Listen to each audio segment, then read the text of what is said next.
Est-ce que vous êtes prêts à découvrir l'avenir de la musculation? On est tout de suite parti pour une expérience inédite. Et restez bien jusqu'au bout de cette vidéo parce que vous risquez vraiment d'être choqués.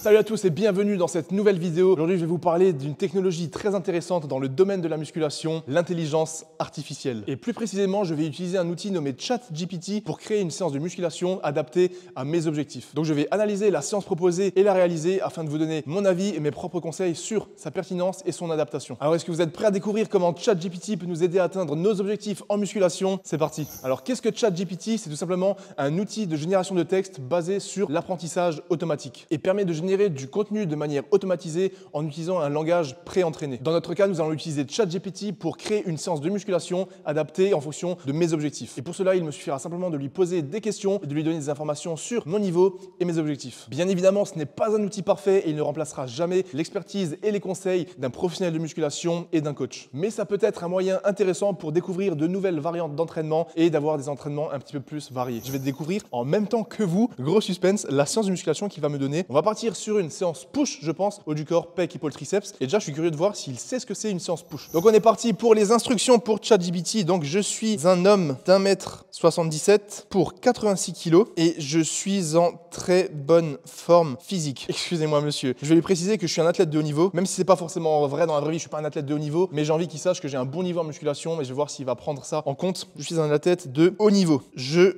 souhaite faire une séance push de musculation et je vais pas préciser ce que c'est une séance push. Je vais baisser les perfs si jamais il part trop en cacahuète. Je sais faire une rep à 150 kg au développé couché barre et 6 reps à 130 kg. Comme ça, il connaît à peu près mes perfs. Je peux faire 6 reps à 50 kg au développé incliné halter. Je souhaite prendre de la force et de l'hypertrophie. Comme ça, on va voir s'il sait que l'hypertrophie, c'est la prise de muscle. Me donner une séance push complète pour mes objectifs avec les temps de repos. Donc là, on va voir quels exercices il va me les donner, est-ce qu'il va me donner le nombre de séries, le nombre de répétitions, est-ce qu'il va m'indiquer la charge et on va voir tout de suite ensemble si c'est cohérent ce qu'il me donne, si c'est pertinent. Donc let's go, entrée et là on est en direct. Voici une séance de muscu. Les gars, je stresse là. Enfin je stresse pas mais j'ai trop envie de voir. Développé couché barre, déjà ça commence bien, il met du développé couché barre. 4 sets de 6 reps à 130.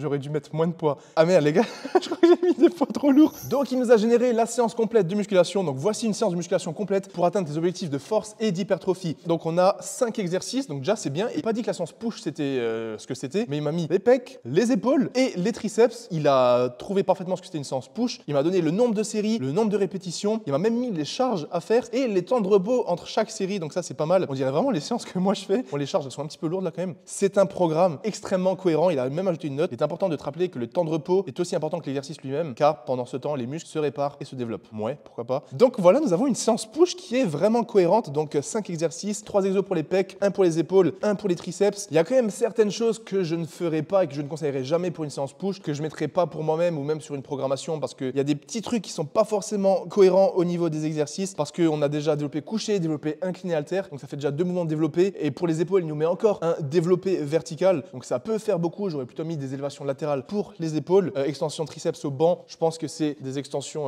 comme ça au par-dessus la nuque. J'irais plutôt à la poulie parce qu'avoir la tension continue pour les bras, c'est peut-être un petit peu mieux. Et faire des extensions triceps en 3x8, ça fait quand même un petit peu de reps. J'aurais plutôt mis du 3x10-12, voire du 3x12-15. Mais sinon, le fait qu'il ait mis développé couché barre 4x6 et aux haltères 4x8, c'est exactement ce que je fais et ce que je programme aux gens. Même si au lieu de faire 4 sets, je fais plutôt 3 sets, c'est vraiment pas mal. Plutôt choqué, plutôt étonné de la cohérence de la séance qu'il m'a sorti là. Franchement, c'est assez impressionnant. Donc comme je vous l'ai dit, le poids il est juste un petit peu trop élevé, donc 4x6 à 130 kg au bench, je les passe mais ça va être un peu compliqué. Et aux haltères 4x8 à 50 kg, je pense pareil. Donc je vais juste lui demander, peux-tu légèrement baisser la charge? On va voir s'il fait, peux-tu légèrement baisser les charges? Bien sûr, voici une version légèrement modifiée de la séance que je t'ai proposée avec des charges réduites pour les 2 premiers exercices. C'est juste incroyable, on a vraiment l'impression de parler à quelqu'un et je vais directement attaquer cette séance, c'est vraiment incroyable. Franchement, je suis choqué que ça soit à ce point poussé au niveau des explications et de la cohérence. Je vais juste lui demander l'échauffement, voir s'il peut nous sortir quelque chose. Peux-tu me conseiller un échauffement rapide pour cette séance? Entrée. Voici quelques exercices d'échauffement qui pourraient être utiles avant ta séance de musculation push. Marche rapide pendant 3 minutes, un petit peu de cardio, ça c'est pas mal. Étirement léger des bras, des épaules. L'étirement, si c'est un étirement en mouvement, c'est cohérent pour améliorer les performances et pour préparer notre corps et le système nerveux aux exercices. Ensuite, échauffement léger sur un tapis roulant pendant 5 minutes, pas mal. Un peu de cardio pour augmenter le rythme cardiaque, préparer notre système nerveux à l'activité physique. Et ensuite, série de 5 reps légères pour chaque exercice. Ça c'est très bien parce que le meilleur échauffement, c'est simplement une montée progressive sur les exercices. Donc là encore, l'échauffement, il est extrêmement cohérent. Les étirements, lorsque c'est des étirements en mouvement, on appelle ça des étirements balistiques. C'est prouvé que c'est intéressant pour augmenter les performances et faire des séances de sport. Et ensuite, il nous dit de faire des séries légères pour chaque exercice. Ça, c'est ce que je fais, c'est ce que je conseille parce que faire des séances en léger, ça permet de monter progressivement sur l'exercice en question. Mais maintenant, place à la pratique. Je vais donc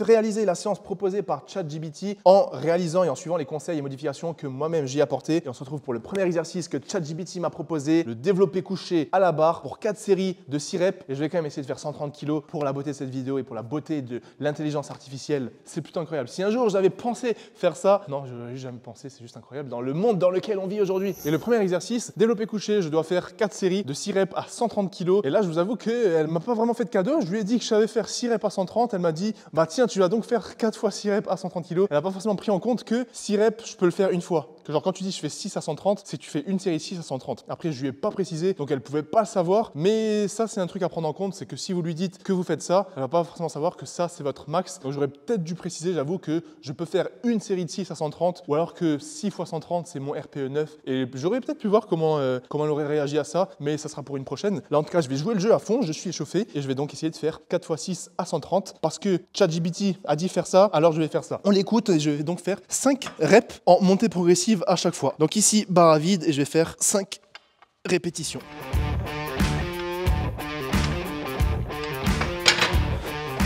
Je vais donc directement ajouter le poids progressivement. Donc là, je vais mettre 70 kg. Ensuite, je vais passer par 100, 120 et on arrivera au fameux 130 kg pour 4 séries de 6 répétitions. Est-ce que je vais réussir à suivre la séance proposée 4 x 6 à 130? Je pense que oui, je vais donner le max. Mais je vous avoue que ça me fait un petit peu peur parce que c'est une charge...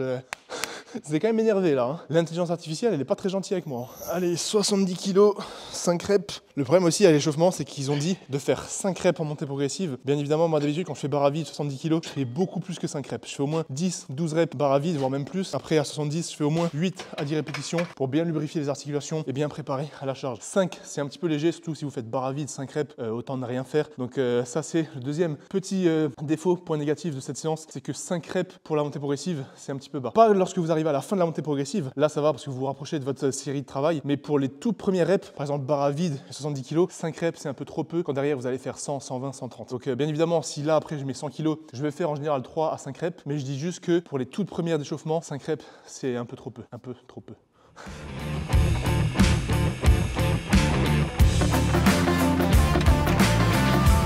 Bon allez, on est parti pour la première série à 130 kg. Est-ce que l'intelligence artificielle m'a surestimé ou est-ce que c'est moi qui me sous-estime? C'est ce qu'on va voir tout de suite. 6 x 130 kg. On est parti pour la première série. Et le truc, c'est que même si j'arrive cette série, j'en ai encore 3 derrière. 4 x 6 à 130. Merci ChatGPT. On se concentre. Okay.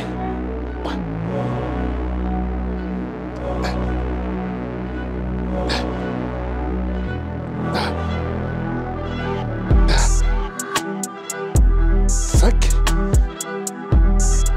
et 6. Première 6 validée et je pense que les 3 suivantes, elles devraient passer. La séance, elle est quand même très intense et vous savez que pour l'hypertrophie, pour la force, il faut avoir une bonne intensité. Et ce que je trouve bien avec ce programme, c'est que ça a bien pris en compte, ça m'a mis 4 x 6, 4 x 8 et ensuite du 3 x 10. Donc ça a vraiment fait différentes fourchettes de répétition. Ça, c'est vraiment bien. Et aussi, ça m'a mis à chaque fois 3 minutes de repos. Et ça, c'est respectable parce que même dans des programmes génériques que vous trouvez sur Internet, on a souvent du 4 x 10, 12. Et ça, c'est pas ouf du tout avec 1 minute, 2 minutes de repos. Là, vraiment, ça m'a mis 4 x 6 au bench, 4 x 8 aux haltères avec 3 minutes de repos. Et vous savez à quel point j'aime prendre 3 minutes de repos pour mieux récupérer entre les séries et donc mettre plus d'intensité. Donc ça, c'est très respectable de la part de l'intelligence artificielle.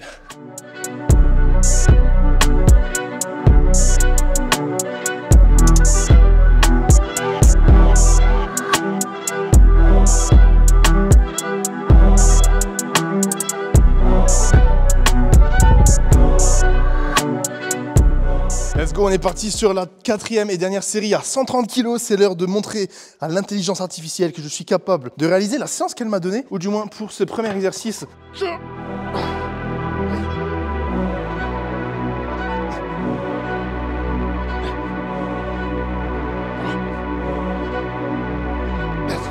Attendez. 5 et 6. Premier exercice de cette séance push validé. Maintenant, il me reste le deuxième exercice. Et celui-là, par contre, on a un gros problème et une grosse erreur de l'intelligence artificielle. Elle m'a dit de faire développé incliné halter. L'exercice, il est extrêmement cohérent. Elle m'a dit de faire 4 séries de 8 répétitions. Ça aussi, c'est très cohérent parce que là, je viens de faire de la barre et à plat. Donc maintenant, plutôt que de faire de la barre, on passe sur des haltères. Donc ça, c'est plutôt cohérent, c'est plutôt intelligent. Et plutôt que d'être à plat, elle m'a mis sur de l'incliné. Donc ça va permettre de travailler le haut de pec, à savoir le faisceau claviculaire. Là, comme je viens de faire 4 séries de 6, c'est très cohérent et intelligent de passer sur 4 séries de 8 pour varier un petit peu le nombre de répétitions et donc l'intensité. Mais par contre, je lui ai dit que je savais faire 6 reps à 50 kg aux haltères et elle m'a mis 8 reps pour 4 séries. Dans quel monde? Je sais pas pourquoi ça m'a mis ça, je pense que c'est une erreur et ça le fait pas tout le temps, j'espère du moins. Comment elle a pu mettre 4 x 8 reps à 50 kg alors que je lui ai dit je peux faire 6 reps. Je lui ai demandé de baisser les poids et dans la deuxième version, elle m'a mis 4 x 8 à 40 kg, ce qui est aussi assez dur, mais on va faire le taf. Donc on est parti sur le deuxième exercice, mais ça jusqu'à maintenant, 4 x 6 au bench suivi des haltères inclinés 4 x 8, c'est ce que je fais aussi dans mes séances, donc très cohérent de la part de l'intelligence artificielle. Juste le poids, il a bugué un petit peu. Bon, en fait, les 40 kg qui passent plutôt facilement, mais comme vous avez vu, j'ai pas trop incliné le banc, j'ai mis à cette inclinaison, c'était pas précisé de toute façon dans le programme, donc j'ai mis ce qui me convient le mieux. Je pense qu'en vrai, les 50 kg en 4 x 8, ça serait aussi passé, mais ça fait longtemps que j'ai pas vraiment fait d'haltère, donc je préfère être safe, rester sur 40 kg, encore 3 séries, et ils sont pas très compatissants, les intelligences artificielles. Bien évidemment, ils ont pas de feeling, pas de sentiment, du moins pour l'instant, mais ça se remarque. Ouh.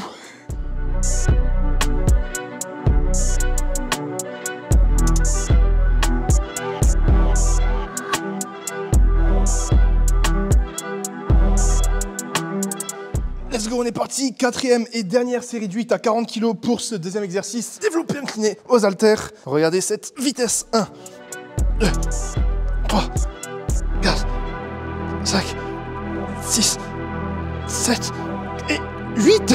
Deuxième exercice validé avec pas mal de facilité. Bah, comme j'ai dit avant, j'aurais pu mettre 50 kg. Donc un point positif pour l'intelligence artificielle, même si je lui ai dit que je pouvais faire 6 reps à 50 kg et qu'elle m'a mis 4 x 8 à 50 kg, ce qui est impossible en soi. J'aurais pu les faire juste parce que c'est moi. J'aurais pas dû dire 6 à 50, j'aurais dû dire peut-être 8 à 50. En soi, il y a un point négatif parce qu'il s'est trompé, mais il y a un point positif parce que moi j'ai le mental et je me suis quand même bougé. Mais au final, j'ai quand même mis 40 kg. Bon, du coup, l'exercice suivant et le troisième exercice pour les pecs, je le cautionne pas forcément. Et je vais vous expliquer pourquoi l'intelligence artificielle m'a dit de faire de l'écarté couché, donc même pas incliné, mais vraiment couché comme ceci à plat. Après, en soi, c'est pas forcément une erreur parce que vu que c'est pas précisé haltère ou poulie, on peut se dire que c'est à la poulie, mais généralement quand on dit écarté couché, tout simplement, c'est aux haltères. Donc à quoi ressemble le mouvement? C'est tout simplement, vous vous couchez sur le banc, vous prenez vos haltères et à partir de là, vous allez faire un mouvement d'écarté et remonter, sans monter tout en haut parce qu'ici on n'a plus de tension. Donc ça c'est un premier désavantage de cet exercice, c'est que pour le faire, arrêtez de monter tout en haut, mais gardez ici la tension sur le pec. On descend pas trop bas pour pas mettre trop de tension sur les épaules et sur les articulations de tendons, et on remonte jusqu'ici plus ou moins pour garder la tension sur les pecs. Et le deuxième point négatif pour cet exercice, c'est qu'en fait, tout simplement si on a accès à une poulie, je vous conseille x 1000 de faire la poulie par rapport aux haltères, parce que les haltères, le mouvement il est beaucoup plus compliqué à mettre en place, il peut provoquer plus de douleur aux tendons du long biceps notamment, aux articulations de l'épaule, il met plus de contraintes sur les épaules et on n'a pas de tension continue. Alors qu'à la poulie, le setup il est facile, on a une tension continue. Donc voilà, ne le faites pas au banc, mais si vous pouvez le faire à la poulie, faites-le à la poulie. Bien évidemment, si vous avez que le banc de disponible ou que vous êtes en home gym à la maison, faites sur le banc, ça va pas vous donner un cancer de l'épaule ou quoi que ce soit. Et par contre, l'autre erreur que l'intelligence artificielle a fait selon moi, c'est qu'elle m'a dit de faire 3 séries de 8 répétitions. Et comme l'écarté pour les pecs, c'est un mouvement d'isolation, vu qu'on va vraiment travailler les pecs en isolation, faire du 8 répétitions, c'est trop peu. Et donc pour être proche de l'échec sur 8 répétitions, on va devoir mettre plus ou moins lourd. Et qui dit mettre lourd sur un exercice d'isolation et surtout sur de l'écarté, dit qu'on va faire un mouvement beaucoup moins propre, on aura beaucoup moins de focus sur les pecs parce qu'on va devoir chercher des compensations, on aura beaucoup de contraintes sur les épaules, le tendon notamment du long biceps, et donc faire 3 x 8 sur de l'écarté, c'est pas du tout quelque chose que je conseillerais. Et donc ce que je vais faire, c'est que je vais faire mes variantes à moi et faire plutôt 3 séries de 10 à 12 reps. Vous pouvez monter jusqu'à 12-15 répétitions, évitez d'aller au-delà de 15 parce que ça sera un petit peu trop. Mais voilà, je vous conseille vraiment de faire 3 séries entre 10 et 15 répétitions pour l'isolation et pour cet exercice. Je vais remplacer l'écarté aux haltères par la poulie parce que cet exercice je le fais jamais vu que je le trouve pas optimal par rapport à la poulie. Et plutôt que de faire 3 séries de 8, je vais faire 3 séries de 10 à 12 répétitions. Donc voilà la variante que j'ai choisie pour l'exercice d'isolation qui est nettement supérieure à mon sens. On est beaucoup plus stable, on a une tension continue